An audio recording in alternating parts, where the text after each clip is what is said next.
जी, hello दोस्तों, मैं हूँ कमर चीमा और दोस्तों जिस तरह कि आप देख रहे हैं मेरे साथ मौजूद हैं प्रोफ़ेसर डॉक्टर मुक़्तदिर ख़ान आप स्कॉलर हैं, प्रोफ़ेसर हैं, ऑथर हैं और कमेंटेटर हैं। डॉक्टर साहब सबसे पहले तो आपके वक़्त का बहुत शुक्रिया sir. Thank you very much, Kamal Saab, for having me on your show. Thank you very much. Doctor साहब सबसे पहले तो बात करनी है कि भारत के अंदर अमेरिका के national security adviser Jake Sullivan कह रहे हैं कि वो अपना आखिरी इंटरनेशनल दौरा कंप्लीट कर रहे हैं। डॉक्टर साहब कैसे देखते हैं? लग ये रहा है कि एक तो वो सुना है कि बाइडेन साहब का खत भी लेके आए हैं। दूसरा वो ये है कि चाइना के हवाले से भी बात कर रहे हैं कि जी डैम्स के हवाले से चाइनीज़ जो टेक्नोलॉजी है वो प्रीडेटरी टेक्नोलॉजी है। दूसरा वो कह रहे हैं कि भारत के साथ अब तमाम किस्म के कोऑपरेशन होंगे, न्यूक्लियर, मिसाइल कोऑपरेशन भी होंगे। How do you see this Jake Sullivan's visit? आपको क्या लगता है इतना और सुनने में तो डॉक्टर साहब मेरी तो इत्तला ये भी है, खबर भी है, इत्तला भी है, आपसे शेयर भी कर लेता हूँ कि जो जयशंकर साहब पिछले कुछ 5 दिन वॉशिंगटन में रहे हैं, वो निखिल गुप्ता को अपने साथ ले गए हैं। आपको क्या लगता है कि इंडिया दोबारा फिर गुडी-गुडी हो गया अमेरिका के साथ, चीज़ें नॉर्मल हो गईं और वो जो बीच में एक हार्ड पैच था वो खत्म हो गया बाइडेन के जाते-जाते? What do you make of that doctor साहब? हाँ, कमल साहब, आपके सुनने वालों को मेरा सलाम, नमस्ते, सत श्री अकाल, वनक्कम। एक तो ये है कि let's start with Nikhil Gupta. सिवाय आपके और कोई सोर्स नहीं है। जहाँ भी मैंने देखा, जिधर भी देखा, ना अमेरिका में कोई रिपोर्ट्स हैं, ना इंडिया में कोई रिपोर्ट्स हैं। इंडिया के चंद यूट्यूब चैनल्स और एक मेन स्ट्रीम न्यूज़ चैनल ने इसको रिपोर्ट किया है, बट सारे में आपका यूट्यूब चैनल है। मैं तारीख देख रहा था, it is not April 1st। तो जैसा कि आप खुद आपके वीडियो में कह रहे हैं कि आप एनालिस्ट हैं और not into the business of breaking news, मेरा भी यस। वही हाल है। I I have no news. अब मैं ये सोच रहा था शायद आपके पहचानक के लोग होंगे जेल में जो जिन्होंने आपको खबर दे दी कि अरे यार निखिल नज़र नहीं आ रहा 2-3 दिन से। Logically, it doesn't make sense because if that happened, it would be a big win. और अभी दिल्ली का इलेक्शन हो रहा है and both Prime Minister Modi and BJP would be motivated to brag about it. यानी परेड करवा देते, निखिल गुप्ता का प्रेस कॉन्फ्रेंस हो जाती और उन्हें कहते कि भाई मोदी है तो मुमकिन है, देखो मैं छुट के आ गया। तो इस तरह की चीजें इमीडिएटली हो जाते थे। तो ये बात कि निखिल गुप्ता इंडिया पहुंच गया और अभी तक गायब हैं और ना तो प्रकट नहीं हुए हैं, वो जैसा हिंदी में कहते हैं मंजर आम पे अभी तक नहीं आए हैं। So I will wait till I see him free in India किसी वीडियो पे before I comment on that. दूसरी चीज ये है कि I think there is something going on between India and the US behind the scenes, जिसके वजह से डॉक्टर जयशंकर की जो मीटिंग हुई थी एंथनी ब्लिंकन के साथ, उस पे कोई रीड आउट नहीं आया, ना तो स्टेट डिपार्टमेंट से आया ना external affairs. It is also quite possible that it could have been a personal meeting. जो जयशंकर साहब के साथ जो मीटिंग हुई, अगर आपने फोटो देखा है तो he was dressed quite informally. और कोलंबिया की जैकेट पहन के कोलंबिया की तो तो that is very unusual for an American bureaucrat to meet हाँ। with a foreign. तो मुझे लगता है कि it was a deliberate attempt to signal कि this is an informal meeting and not a formal meeting.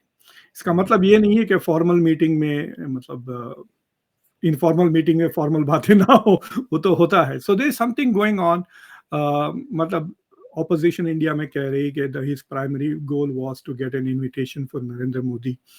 तो इतना इंडिया में बवाल उठा हुआ है कि मोदी और डोनाल्ड ट्रंप के बहुत अच्छे ताल्लुकात है और इस अच्छे ताल्लुकात की वजह से इंडिया के जो जो नेगेटिव एस्पेक्ट्स है ट्रंप की फॉरेन पॉलिसी की, H1B को ले लें या टैरिफ्स को ले लें, वो इंडिया पे उतना असर नहीं करेंगे because Narendra Modi has good relations with Donald Trump. लेकिन अगर डोनाल्ड ट्रंप की इनाग्रेशन में मेलोनी आते हैं और अरबान आते हैं फ्रॉम हंगरी और एल साल्वाडोर के प्रेसिडेंट और अर्जेंटीना के, प्रेसिडेंट, अगर ये सब आते हैं और Narendra Modi, it's like saying कि भाई मैं इमरान खान का बहुत अच्छा दोस्त हूँ, फिर इमरान खान की निकाह होता है और आपको दावत नहीं आती, you know, it is like that. So it's going to be embarrassing for Modi if he is not there at the inauguration and others are there. The best scenario Modi के लिए ये होगा कि लास्ट मिनट पे invitation दे, Modi declines, saying कि मैं busy हूँ, I can't come. सो वो चल रहा है. बट एक क्यूरियस फैक्टर ये है कि चंद हफ्ते पहले जेक सलीवन इंडिया आए थे, आपको याद होगा, अबाउट 2 जी। मंथ्स. जी, जी। और जब इट रशिया से वो वापस आए थे हम। जी हाँ, तो द सेम सर्किट हुआ था, वहाँ पे भी उनकी मुलाकात मोदी के साथ हुई, उसके बाद डॉक्टर जयशंकर के साथ हुई, उसके बाद अजीत डोभाल के साथ. He met all three of them. इस बार he give a speech also at IIT, but he still met Modi. तो मुझे, I mean like, why is Modi meeting Jake Sullivan? देखिए, लोग भूल जाते हैं कि नेशनल सिक्योरिटी एडवाइजर और secretary of state are not on the same. ये स्टाफर है बंदा, ही इज वेरी लो. मतलब ये सेक्रेटरी ऑफ स्टेट के कई 2-3 लेवल नीचे है. Is not like is not ratified by the senate. दर्जा बहुत डिफरेंट है, you know. The best status आप कह सकते हैं कि कोई जो सीनियर फॉरेन अफेयर्स मिनिस्ट्री का कोई सीनियर असिस्टेंट सेक्रेटरी वगैरह होता है ना, वो लेवल का होता है national security adviser. Whereas Blinken नहीं गए पिछली ट्रिप में भी, इस बार भी नहीं गए. So that is a very curious thing कि क्या हो रहा है. ब्लिंकन आज साउथ कोरिया गए हुए हैं. But why is prime minister Modi meeting him? Is, सोचो आप, अगर इंडिया के फॉरेन सेक्रेटरी अगर अमेरिका आते तो क्या ब्लिंकन मिलते, क्या जो बाइडेन मिलते उनके साथ? नहीं ना. अगर अजीत डोवल आते हैं तो क्या बाइडेन से मुलाकात होगी उनकी? I doubt it, impossible, right. Without Jaishankar and without, मतलब जयशंकर खुद आके गए, बाइडेन से तो नहीं मिले ना. Biden did not meet Jaishankar, लेकिन Modi is meeting with Jake Sullivan. Asymmetry of power आपको वहीं नजर आ रहा है. दूसरी चीज ये है कि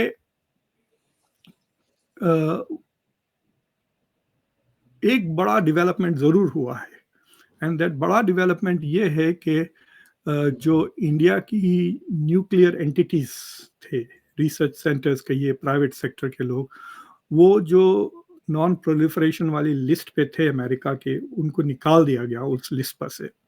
सो उससे इंडिया के लिए इट्स ए ह्यूज विन, क्योंकि उससे ये होने वाला है कि इंडिया का private sector will be able to directly deal with America private sector on nuclear issues and missile issues, दोनों न्यूक्लियर और मिसाइल इश्यूज. यानी अगर लेट्स से कि मैं प्रोफेसर था फिजिक्स का, तो मैं किसी भी जेएनयू के प्रोफेसर के साथ बैठ के उनको मेरे लैब में भी लेकर आ सकता हूँ, and we can do research on nuclear physics issues वगैरह, जो पहले शायद वो नहीं कर सकते थे बिकॉज ऑफ द लिस्ट, ये जो सिक्योरिटी इश्यूज.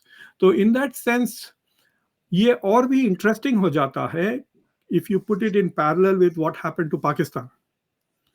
पाकिस्तान की मिसाइल एंटिटीज पे सैंक्शंस लगे हैं फॉर प्रोलिफरेशन, और इंडिया को लिस्ट पे से निकाल दिया गया.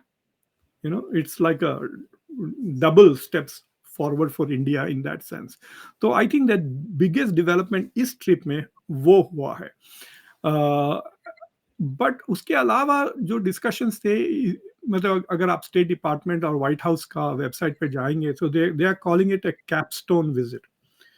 तो कैपस्टोन विजिट ये होता है कि फॉर एग्जांपल हमारे पास भी यूनिवर्सिटी में हम एक कैपस्टोन क्लास पढ़ाते हैं which is for senior students, and we assume कि आपने सब कुछ सीख लिया है जो जो सीखना है आपको पॉलिटिकल साइंस में, और इस क्लास में आप अप्लाई करते हैं वो सारी चीज़ें जो आपने 4 साल में सीखा है. So basically what he was trying to do, okay, let's review all the achievements that we have made in the last 4 years. India और US की जो progress हुई on critical technologies और missile technology, defense technology, research, joint military exercise, ये जो सारी चीज़ें हुई हैं national security लेके, intelligence sharing, उसको लेकर एक तरह से डिसाइड कि हम कहाँ थे, कहाँ पहुँचे, समराइज कर लिए, और यहाँ से कहाँ जाना है, एक रोड मैप बना दिए. इन द रोड मैप जो आइडेंटिफाई किए हैं जेक सलीवन ने, जो आईआईटी में जाकर उन्होंने तकरीर दी है, उसमें ही क्लियरली सेड कि the progress is going to be in semiconductor research. तो कि हम सेमीकंडक्टर्स पे ज़्यादा फोकस करेंगे which will be AI related. तो मेरे ख्याल से इट इज वेरी क्लियर कि India is so reliant on India software, क्या कहना चाहिए, टैलेंट। तो वो अमेरिका का कैपिटल और इंडिया का टैलेंट कैन वर्क टुगेदर, और दोनों मुल्क इससे फायदा उठाएंगे। अगर आपको याद होगा कि इससे पहले जो मीटिंग हुई थी जिसमें अजीत डोवल की शायद लास्ट ट्रिप थी यूएस को, जो आईसीटी रिलेटेड थी, तो उसमें द डिस्कशन वाज कि देयर विल बी जॉइंट, क्या कहना चाहिए, startups, joint defence startups between the US and.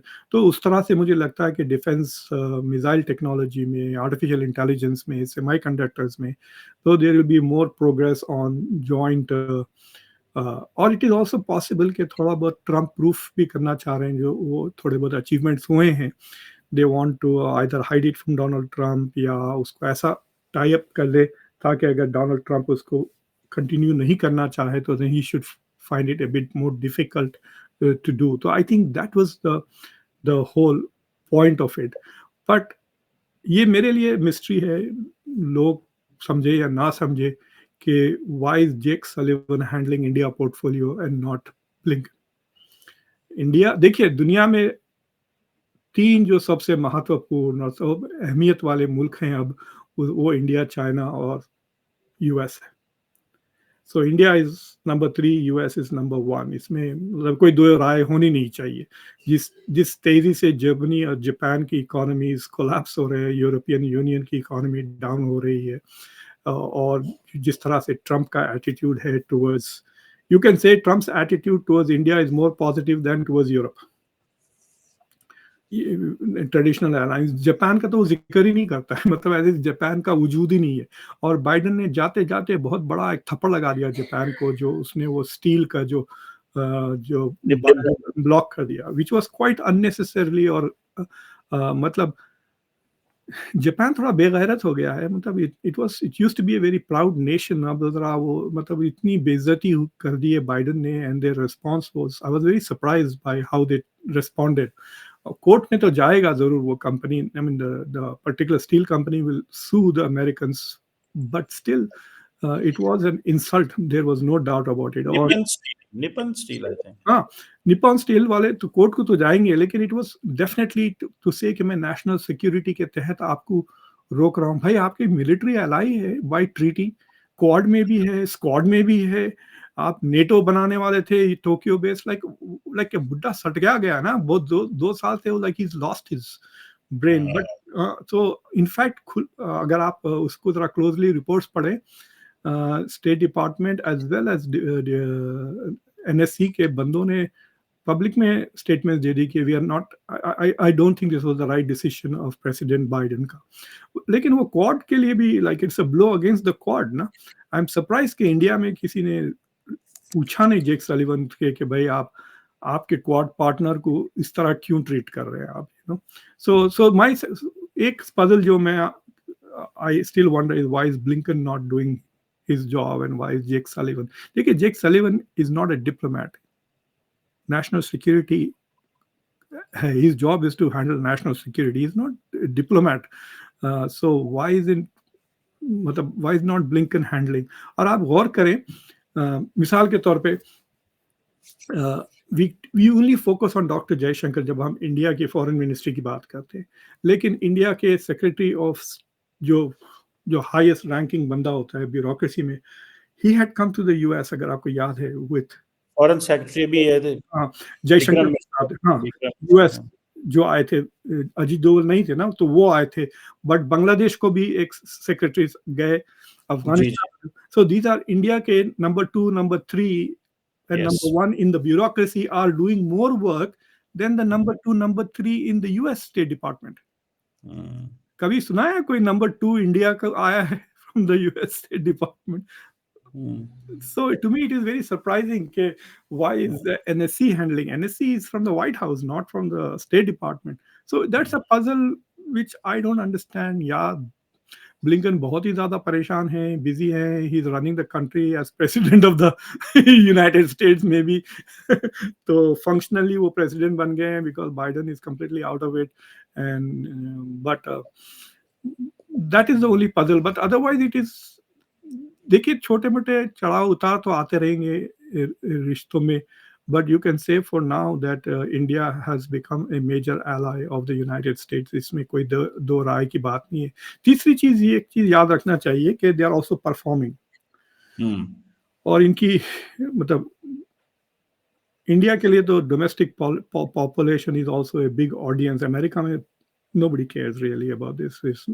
दूसरे इलॉन मस्क पे ज़्यादा नज़र है बनिस्बत जेक सलिवन पे। अमेरिका में तो दे आर ऑल डन ना, ये लेम डक एडमिनिस्ट्रेशन है। We are surprised that they are even pretending to do things. लेकिन इंडिया के लिए it's a big deal, coverage बहुत ज़्यादा हो रही है, अमेरिका से बंदा है, but the real audience is China. तो they are performing for China के भाई we are still very close, क्योंकि वो चाइना का जो डैम बनने वाला है ब्रह्मपुत्र रिवर पे, उसके बारे में भी डिस्कशन हुए हैं ऑन चाइना's टेक्नोलॉजी, क्योंकि वो बहुत दैट डैम अगर वो बन जाता है it can have ecological problems for the खित्ते के लिए, खासतौर से इंडिया और बांग्लादेश दोनों के लिए। So there was this discussion, तो चाइना को भी सिग्नल दे रहे हैं कि भाई we are close allies and हम आप पे नजर रख रहे हैं। वो गाना नहीं था एक, कौन सा मूवी था याद नहीं आ रहा मुझे, शान बोल के मूवी था, नाम अब्दुल है मेरा सब पे नजर रखता हूँ वैसी वाली बात है ये चाइना के लिए, ये you know we have our eyes on you. बिल्कुल डॉक्टर साहब, इसको भी हो गया ये काफ़ी, लेकिन डॉक्टर साहब एक और सवाल है और वो जस्टिन ट्रूडो का है। वो ये है कि उसने रिज़ाइन कर दिया है। अब कई लोग तो चेक कर रहे होंगे, ज़रा मैं थोड़ा इस पे मुझे बताइएगा कि जो इंडिया और कनाडा के मामलात ख़राब हुए थे, अब आपको लगता है कि जो पियर पोलिवियर है, जो नेक्स्ट जो कंजर्वेटिव, अगर if he wins the elections, likely possibility है वो जीत जाएगा, आपको लगता है कि वो ये जो इंडिया वाला मसला है उसको डाउनग्रेड कर देगा? बिकॉज़ ट्रम्प एडमिनिस्ट्रेशन जो है वो ऑलरेडी कनाडा के बारे में एक तो कह रही है जी 51st हम स्टेट बनाना चाहते हैं। दूसरा, अगर उन्होंने इंडिया के साथ अपना मसला हल कर लिया है और Trump administration is not interested to deal with this, ठीक है यार इसको ख़त्म करो, इंडिया के साथ हम एक और लाइन्स पे चले गए हैं, जो बाइडेन एडमिनिस्ट्रेशन छोड़ कर जा रहा है उससे आगे चलो। तो आपको लगता है कि जो नरेंद्र मोदी के बारे में या उनकी गवर्नमेंट के बारे में ये जो अमेरिकन कांग्रेस में बात चल रही थी ट्रांसनेशनल रिप्रेशन की, वो केस सारे का सारा उड़ गया कि अमेरिका में कंजर्वेटिव आ गए, कनाडा में कंजर्वेटिव आ गए, दो ही बड़े केस को चलाने वाले थे, दोनों का केस ही उड़ गया। तो पीछे जो है वो कैन नरेंद्र मोदी जो है, अब वो he is more powerful, he is lucky कि उनके उसके जो खिलाफ लोग थे वो अपनी सीटों से चले गए एंड थिंग्स आर गुड। आप इसको कैसे देखते हैं डॉक्टर साहब? चंद महीने पहले मैंने एक शो किया था कॉल्ड थ्री इडियट्स, वो फिल्म याद है थ्री इडियट्स का? तो शो का नाम ही थ्री इडियट्स है, जिसमें दो इडियट्स आउट हो चुके हैं, ऋषि सुनक और ट्रूडो, तीसरा बाकी है मैक्रोन जो बहुत ही कमजोर हो चुका है। I think you are misreading. देखिए इलेक्शन नहीं हुआ है, सिर्फ Trudeau is resigning as prime minister and मैं लीडर। कह रहा हूँ हुआ अगर इलेक्शन, मैंने कहा अगर हुआ तो। तो अब क्या होगा, इसने पार्लियामेंट को सस्पेंड कर दिया है मार्च तक। हाँ, तो मार्च तक अभी 2 महीने हैं जिसमें the liberal party will have the opportunity कि वो नया लीडर सेलेक्ट करे जो फिर प्राइम मिनिस्टर बनेंगे। तो जैसा पार्लियामेंट शुरू होगा there will be vote of no confidence. तो जगमीत सिंह जो है उसने सितंबर में अलायंस तोड़ दी, तो this is a minority government. तो अगर जगमीत सिंह सपोर्ट नहीं करेगा लिबरल पार्टी को मार्च में, तो खलास they will have to have elections. तो इलेक्शन में पोलिंग में ये दोनों 1-2 स्पॉट पे नहीं है। 1-2 स्पॉट पे कंजर्वेटिव्स हैं और नंबर 2 क्यूबेक की जो पार्टी है that's on the number 2 spot. तो सो बेसिकली देन वो पॉलीवेयर जो नाम है वो he may come to power, but don't automatically assume के मतलब they are going to abandon the law and order system और फोन करके क्या ये पाकिस्तान थोड़ी है कि भाई केस ड्रॉप कर दो तो जी सर बल्कि वो केस थोड़ी ड्रॉप करेगा, that's not going to happen वो बोलेगा व्हाई मतलब why this is a political interference in police investigations, it is not going to happen. क्योंकि वो सारे इंडिया में भी अगर आप एफआईआर दर्ज कर दें तो उसके बाद बहुत मुश्किल हो जाती है पॉलिटिशियंस को to drop it. The action तो बिगिंस के वो एफआईआर को रोक देते हैं ना, फाइल होने से डिले करते हैं। So I am not sure के देखिए इंडिया कनाडा के 2 इश्यूज है, एक जो मसला है और दूसरा द वे द मसला वाज हैंडल्ड। तो ट्रूडो ने उसको बहुत ही पॉलिटिसाइज किया, पब्लिकली हैंडल किया and personally. For example Biden ने एक बार भी उस इश्यू को publicly he didn't let it, वो छोटे अपने बंदों को टॉक टू माय पीपल वाली बात इस्तेमाल की। सो ट्रूडो ने did it too much. Trudeau बहुत जूते खाया है डिप्लोमेसी में। सऊदी अरेबिया ने इनकी बंद कर दी थी, याद है, 2-3 साल तक डिप्लोमेटिक रिलेशंस। चाइना तो शी जिनपिंग ने पब्लिकली डांट के फिर वीडियो भी रिलीज कर दी थी, याद है आपको, इंडोनेशिया में G20 की समिट के दौरान। So this man has suffered a lot of humiliation international relations, और इंडिया तो उसके तू कर दी है उसके लिए। So from that point of view, I think he mishandled the issue, but I don't think the issue is going to disappear. ये public के सीन के बाहर बिहाइंड द सीन हो जाएगा, अनलेस आपको खबर है निखिल गुप्ता की तरह और कोई आप खबर छोड़े कि केस ड्रॉप हो गया, फाइल बंद हो गई। आई डोंट थिंक दैट हैपेंस। लेकिन मैं आपसे ये पूछना चाह रहा हूँ कि पिछले 24 घंटे में इलॉन मस्क ने पाकिस्तानी मुस्लिम मेन के खिलाफ एक बाकायदा क्रूसेड छेड़ दिया है ऑन एक्स। अगर आप देख रहे हैं कि पिछले 50 साल में 1970 से लेकर अभी तक कई हजार अंडर एज लड़कियों को रेप किए हैं।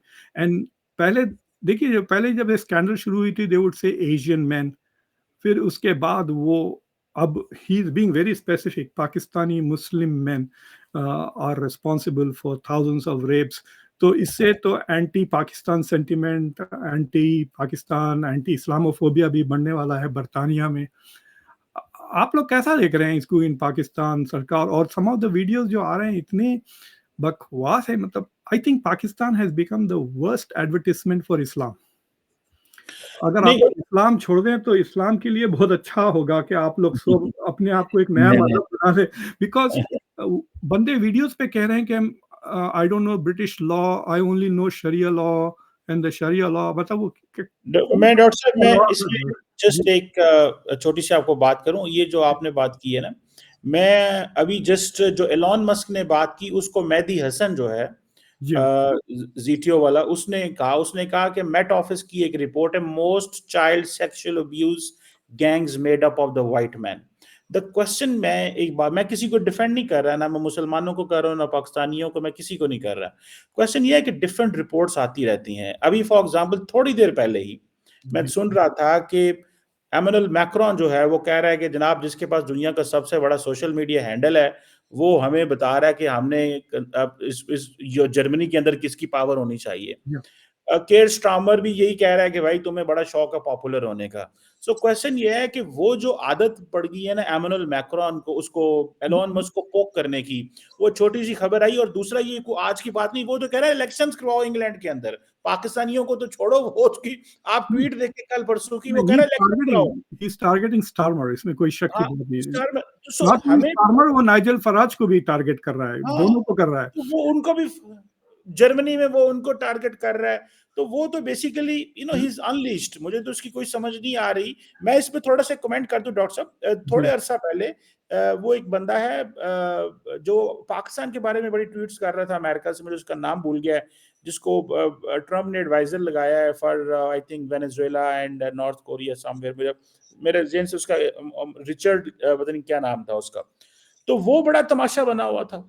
तो अभी सुनने में आया कि ट्रम्प कैंपेन ने, एडमिनिस्ट्रेशन ने उनको कहा ये ट्वीट शूट, ये अपनी पीआर कैंपेन्स बंद करो, ये तुम लोगों ने जहां जहां से पैसे लिए हुए हैं ट्वीट्स कर रहे, बंद करो इसको।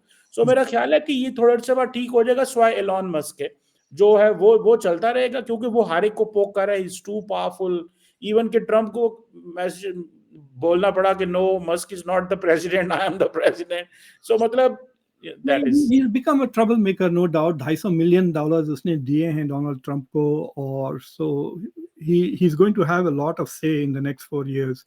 और वो he's going, मतलब वो AFD को प्रमोट कर रहा है जर्मनी में, और टॉमी रॉबिन्सन के बारे में वो he's going after freedom of speech. लेकिन प्रॉब्लम ये है कि जो स्कैंडल उसने छेड़ा है ना, उस स्कैंडल के मुताबिक the thing that is going to come out कि दोनों प्राइम मिनिस्टर्स, अगर आप कंजर्वेटिव प्राइम मिनिस्टर्स को ले लें, लेबर पार्टी के प्राइम मिनिस्टर स्टार्मर को भी ले लें, कैमरन को भी ले लें, बोरिस जॉनसन को भी ले लें, इन तीनों ने ये इन्वेस्टिगेशंस को दबाया।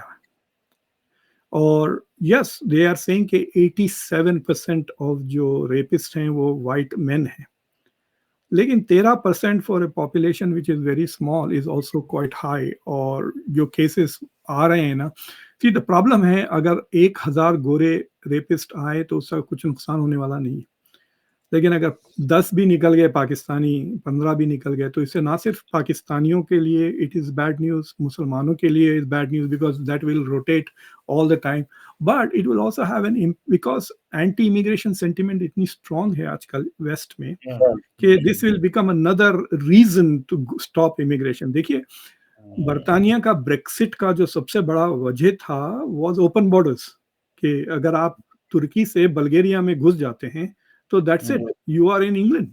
मतलब आप बल्गेरिया में घुस जाएं या कश्ती से इटली में घुस जाएं, you are reaching London because it was all visa free travel ना। तो आई आई थिंक कि ये मसला, या तो Elon Musk will move on to another issue tomorrow या डे आफ्टर टुमारो, उसके लिए नए नए इश्यूज आते हैं।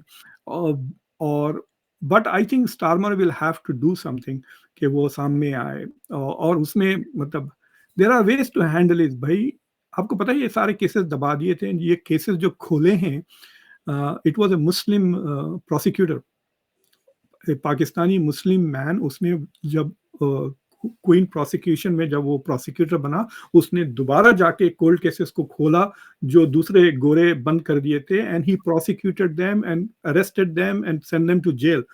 तो इट इज नॉट के खाली Muslim man are just doing this, they are also prosecuting, they are also in the law enforcement.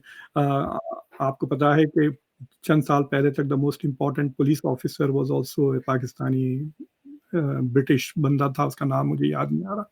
So but the point is के मतलब मेरा सवाल वाज अबाउट द पाकिस्तान का टैग जो रिपीटेडली यूज हो रहा है ना, क्योंकि पाकिस्तान का इंग्लैंड के साथ काफी अच्छा रिश्ता रहा है इन स्पाइट ऑफ अमेरिका के साथ खराब आपके, आई मीन क्राउन। बहुत बड़ी तादाद में डॉक्टर साहब, आप अगर, मैं अभी इंग्लैंड गया था दिसंबर में, आप there are towns after towns and towns and towns जहाँ पे सारे सारे पाकिस्तानी, इंडियंस, बंगाली ये रहते हैं, ठीक है।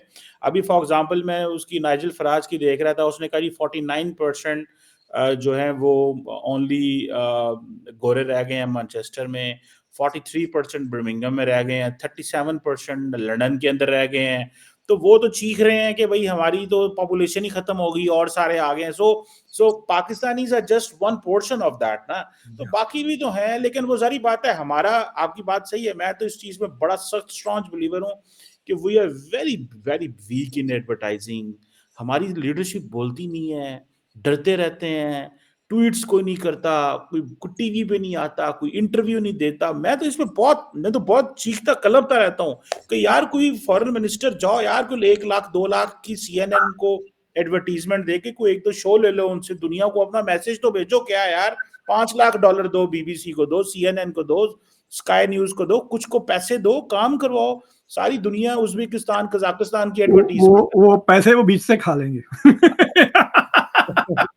तो मतलब लोगों को लिवरेज अपनी बिल्ड करो यार, मतलब क्या फजूल तुम लोगों ने। मैं तो नहीं, सी फॉर एग्जांपल इतने सारे लोगों के नाम आए, एक भी इंडियन हिंदू का नाम नहीं आया in the race. Yes so yes it is not कि वो छुपा रहे हैं, दे आर नॉट हाँ hiding it, it is that there is nobody there to say. हाँ so there is a problem जो कल्चर। मुझे शिकायत ये है, देखिए ये दिस इज नॉट न्यू, ये सब 2022 में रिपोर्ट आके नेशनल इंक्वायरी वगैरह हो गई, सारी रिपोर्ट छप भी गई है। ये Musk has discovered it 2 years later, और वो यूज कर रहा है स्टारमर को कमजोर करने के लिए। लेकिन ब्रिटिश मुस्लिम कम्युनिटी में इंटरनली कोई ऐसा मुराकबा नहीं हुआ इस मसले को लेकर, there was no introspection.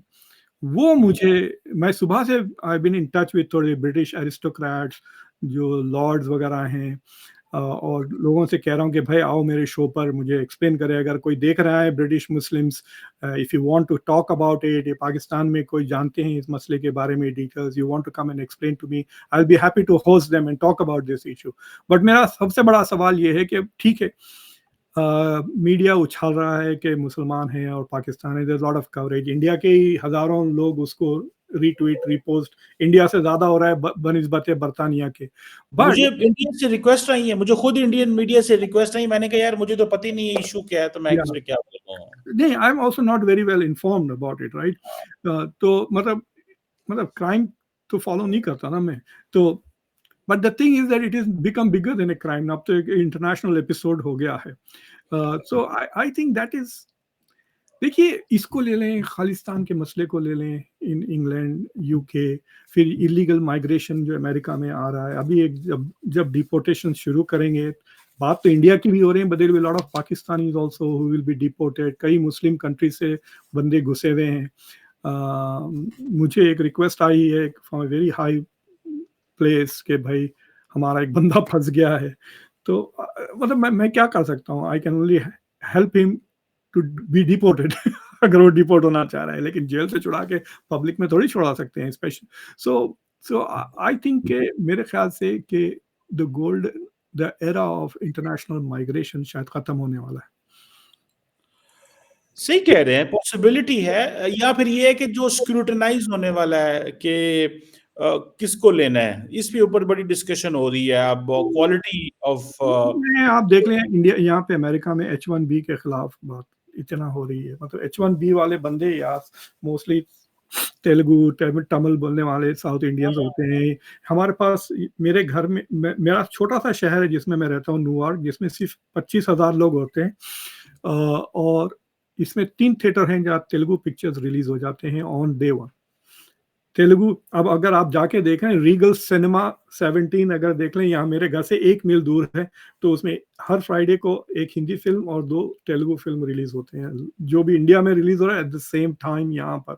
So there is a huge H1B related population America में, लेकिन उनके खिलाफ भी, आई मीन ये लोग तो लाखों डॉलर बनाते हैं, लाखों डॉलर सर्विस करते हैं, और क्राइम जीरो है, उसके बावजूद there is racism, basically racism का है ये जो गोरों का प्रॉब्लम, और ये ऐसी हद तक पहुंच गई है कि दे आर, आई थिंक, जैसा कि ट्रूडो ने जो चेंजेस लेकर आए थे उसने इमिग्रेशन में, उसके वजह से पहली बार कनाडा का पॉपुलेशन कम होगा आइंदा 2 साल में, ना कि बढ़ेगा, बिकॉज उसने बहुत सारे यूक्रेनियन इमिग्रेंट्स को ले लिया था। सो आई थिंक कि basically Gore have reached the point कि ठीक है हम गरीब हो जाएंगे, लेकिन ब्राउन को भगाओ यहाँ से। लेकिन ब्राउन नहीं चाहता, ब्राउन वहीं पे रहेगा, ब्राउन जिंदा रहे मरदा रहे, ब्राउन ना वापस आया, क्योंकि ब्राउन उन्होंने काम करना भी तो बंद कर दिया ना। देखिए आई don't know about Pakistan, but अगर आप फॉर एग्जांपल मेरे एक दोस्त का लड़का, उसको जॉब चाहिए थी यहाँ पर न्यूयॉर्क में, उसको अमेरिका में जॉब चाहिए थी, तो मेरा दोस्त, हम लोगों ने मिलकर उसको फाइनली एक IT का जॉब दिला दिया उसको। वो गधा लिया नहीं, जॉब नहीं आया। उसके बाद हम लोग को बड़ा गुस्सा आ गया कि भाई हमने अपना पॉलिटिकल कैपिटल खर्च किया तुमको जॉब दिलाने। तो वो कह रहा है देखो भाई, वो जो जॉब आपने दिलाई मुझे न्यूयॉर्क में, वो $80,000 का है, टैक्स के बाद मुझे 60,000 मिलेंगे, फिर खर्चा इतना हो जाएगा कि मैं 10,000 से ज़्यादा बचा नहीं सकता। लेकिन मुझे हैदराबाद में $20-25,000 का जॉब मिल गया, मैं अपने घर में रहता हूँ $4,000 से ज़्यादा मैं खर्च नहीं करता साल भर में, $20,000 मेरी सेविंग्स है, मैं क्यों जाऊँ फैमिली और फ्रेंड्स को छोड़कर। सो व्हाट माइट हैपन कि जो brown countries are doing region थोड़ा बहुत ठीक ठाक, उनके लोग शायद might stop migrating, right. But जो अफ्रीका और दूसरे कंट्रीज हैं जहाँ पे, जैसा कि अब बांग्लादेश में टेंशन बढ़ गया है, तो वहाँ से लोग will probably want to migrate anywhere, और किसी भी हालात में वो रहने के लिए तैयार हो जाएंगे वेस्ट में, because at least quality of life थोड़ा बेहतर हो जाएगी, यू नो। मतलब यहाँ पे illegal life is preferable to legal life back home for many people ना। तो I think, but I think the हेडेज जो ऑफ इंटरनेशनल माइग्रेशन था वो खत्म होगा। मैं अभी जर्मनी के AFD जो पार्टी आ रही, दे आर वरीड अबाउट ना, जिसको इलॉन मस्क सपोर्ट कर रहा है, तो उसकी जो लीडर है, एक खातून है, उसका मैं लंबा तफसीलन 1 घंटे तक उसका इंटरव्यू सुन रहा था, तो उससे पूछा कि तुम्हारे टॉप 3 प्रायोरिटीज क्या है, तो उसकी टॉप 3 प्रायोरिटीज़ में एक तो वो रशिया के साथ नॉर्मलाइज़ करना चाहती है ताल्लुकात to bring the cost of energy down, दूसरा न्यूक्लियर पावर इस्तेमाल करना चाहती है जर्मनी के लिए, तीसरा उसने इमीडिएटली कहा कि I am going to close the gates, border control. Basically she is saying कि जर्मनी के बॉर्डर्स ही नहीं, जो चाहे वो आ रहा है। और आपको पता है जब सीरिया का मसला हुआ था कि एंगेला मर्केल ने 1 मिलियन सीरियंस को माइग्रेट करवाया था to Germany, 1 million. She moved in first because वो जितने क्रिश्चियंस को और पढ़े लिखों को ले सकती थी। अब वो कह रहे हैं कि सीरिया की हालत ठीक हो गई, तुम वापस चले जाओ अपने मुल्क। हाँ, वो कह रहे हैं, मैं देख रहा था। अब 10 साल आप जर्मनी में रहकर आपके बच्चे वहां पैदा हो गए, वो बड़े हो गए, तो how can you go back to a country which could explode again? So ये मसाइल तो चलते रहेंगे, विल सी। कभी तफसीलन इस पे माइग्रेशन पे भी बात करेंगे। बिल्कुल, ये तो एक ऐसी डिबेट है जो कि बल्कि कल जो फरीद ज़करिया का शो भी इसी के ऊपर था कि जो लिबरल्स हैं वो किस तरह अंडर परफ़ॉर्म कर रहे हैं, न्यूयॉर्क के हवाले से देख रहे थे, बाकी वो सारा तो जो कंज़र्वेटिव्स आगे आ रहे हैं। लेट्स सी डॉक्टर साहब कैसे होता है, ट्रूडो भी चला गया और जो है ट्रम्प आ रहा है एंड जैक सुलिवन का टेन्योर खत्म हो गया। इट्स एन इंटरेस्टिंग डेवलपमेंट्स जो दिल्ली के अंदर ही है। Thank you very much professor doctor thank you pleasure talking to you, sir. Sir.